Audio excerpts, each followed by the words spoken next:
আমার ছোটবেলা থেকেই আমার অতি পছন্দের জায়গা হচ্ছে এই চন্দ্রনাথ পাহাড়।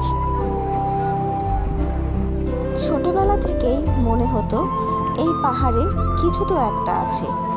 এই ঘন সবুজের মাঝখানে আমি কোনো কিছুকে তো খুঁজে বেড়াতাম। অনেক ছোট্টবেলায় যখন আমি ছোট্টটি, তখন আমার মা বাবা আমার দিদিমণির কাছে আমাকে বসিয়ে রেখে চন্দ্রনাথের মাথায় জল ঢালতে চন্দ্রনাথ পাহাড়ে উঠে যেতেন। আমি অপেক্ষায় থাকতাম কখন আমি বড় হব আর শিবের মাথায় জল ঢালবো।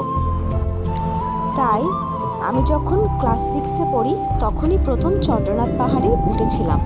আর এবার যখন মা আর ভাইয়ের সাথে আবারও সীতাকুণ্ডে গিয়েছিলাম, তখন আমি আর ভাই 7বারের মতো আবারও চন্দ্রনাথ পাহাড়ে উঠেছি।